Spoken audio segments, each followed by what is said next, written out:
Hello and welcome back to another episode of potentially rare Switch games. I haven't made an episode for a little while now, Christmas being in the way, the New Year and all that lot, so sorry about that, but I hope you've all had a good Christmas and it's been a prosperous New Year so far. So really we need to get back to business, don't we? I mean, the longer I leave these episodes, the more evident games get that they are becoming fast, rare and collectible. Now, one game that's really captured my attention in the past couple of weeks, really knocking this episode together quite quickly really, and this game has come along and I'm part of the Nintendo Switch collectors on Facebook now, so I sort of get an insight into what people are looking for, what people can't find, what's disappearing off the shelves, and now what's starting to gain value on eBay. And one such game, which I didn't think this would, but it clearly has, and it's this game here, which is Bendy and the Ink Machine. Now this game has come out on all three of the major platforms. You've got it on the PS4, the Xbox One and Nintendo Switch copy here, which is a PAL UK one. So this came out originally, just to give you a bit of backstory, I think the platform was Jolt originally that it came out, and it was episodic gaming for the PC, and then your console versions followed, and then you had a mobile port in December just gone. Now the Switch version of this game, which is the one we're concentrating on today, the PAL copy came out probably 3 months ago, somewhere around that. I think it was the last part of the year, so September, October time that this came out. It wasn't a particularly expensive game to begin with. It was retailing anywhere for around about 25 quid, if you're lucky, up to about £35. Now I managed to find a copy of this quite cheap, so I'm quite impressed. I picked it up today purely based on the fact that people are now rumbling saying that this will probably disappear very, very soon. So what is the reasons behind this? So the UK copy, quite easy to find. If you look and dig, you can probably find it from the game retail group. You can probably get it in Argos as well, maybe in some supermarkets or so as well, Sainsbury's, bigger Tesco units as well. Online, places like Cool Shop and Base 365 Games were the sort of places that you would find this. Now, what I've noticed is that the copies in this country are starting to disappear now. I can't find it on the 3 online retailers that I mentioned there.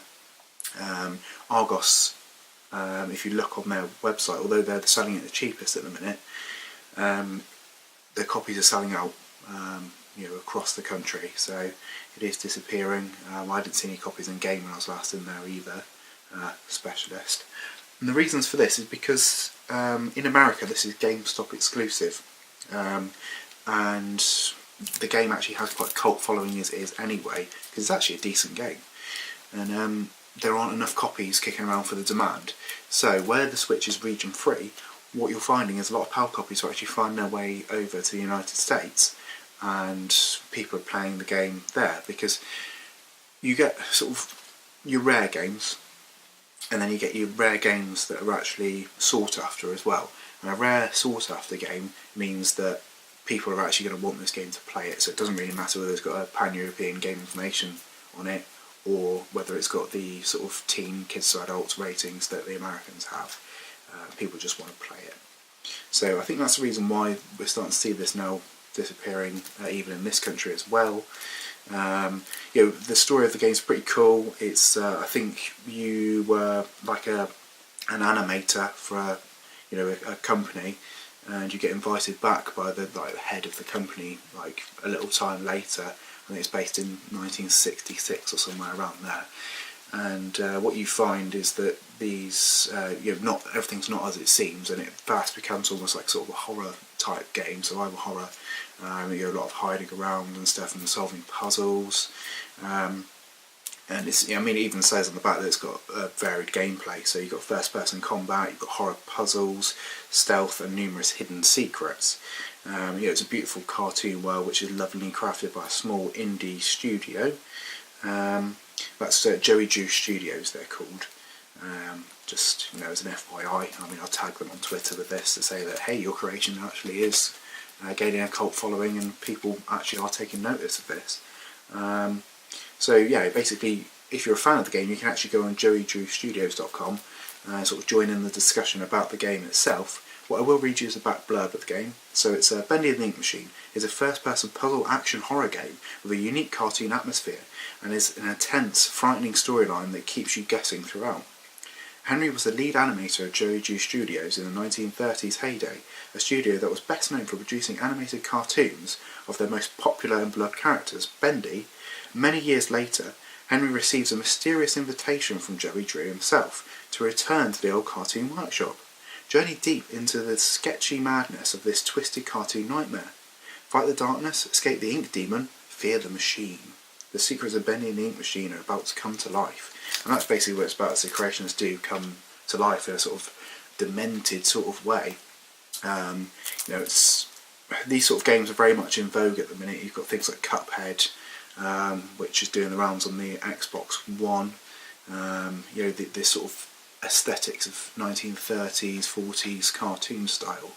Yeah, it's very pleasing on the eye. It makes for a very spooky atmosphere as well.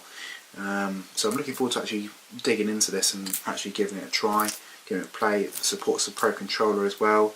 There's one player on this game, and in this country it was Maximum Games that distributed it. So you've got all your bits and pieces there. What I'm going to do is I'm going to open the box so we can have a little look inside it as well, see what the cartridge looks like, and have a look and see what its logo looks like on the Switch itself. Okay, so we've got a little close-up of our package here. The spine is in the usual sort of white on red there, with the publisher of the game written at the bottom there, Maximum Games in this case. The back cover shows you a few screenshots. Looks positively terrifying. Now let's have a little open up and see.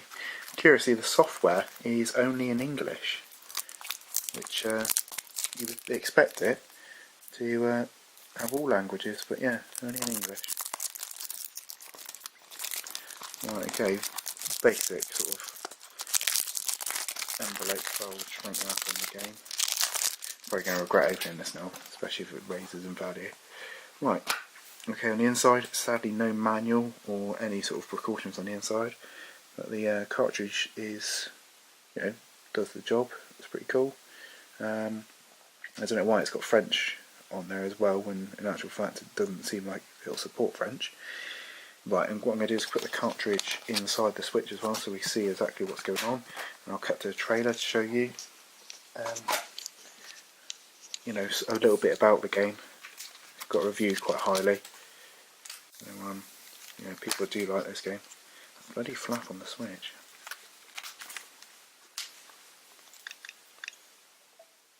There we go.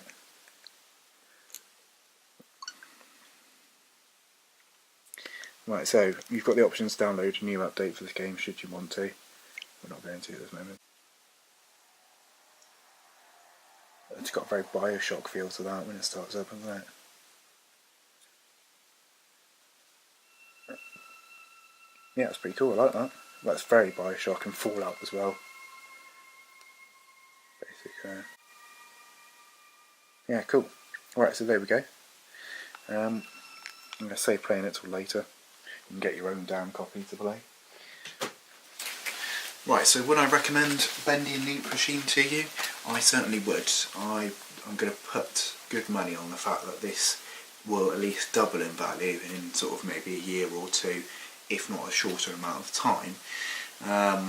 You know, I saw a copy pass hands on eBay in December and it went for 55 quid. Bearing in mind this is not a full price retail release anyway. You know, it's pretty impressive the games that are already on it. So if you see a copy out in the wild, grab it. Give it a play as well. If you are going to sell it on, then you know, just give it a try first and see. It's recommended by pretty much anyone that's played it. So yeah, so give it a try, put it in your collection, sell it on, whatever you decide to do.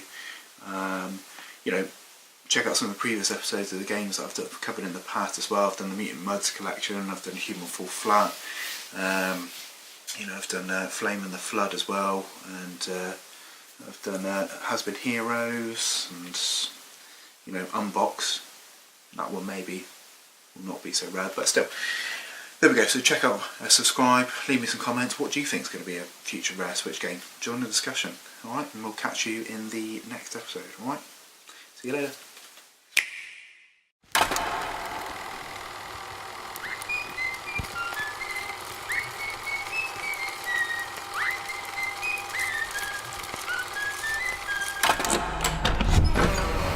Alright, Joey. I'm here. Let's see if we can find what you wanted me to see. There's nothing wrong with dreaming. Wishing for the impossible is just human nature. So first, Joey installs this ink machine over our heads. At this point, I don't get what Joey's plan is for this company. The animations sure aren't being finished on time anymore. Oh, Mr. Drew. You are the true architect behind so many nightmares. Everything feels like it's coming apart. When do we go home? Wow. I don't remember any of this.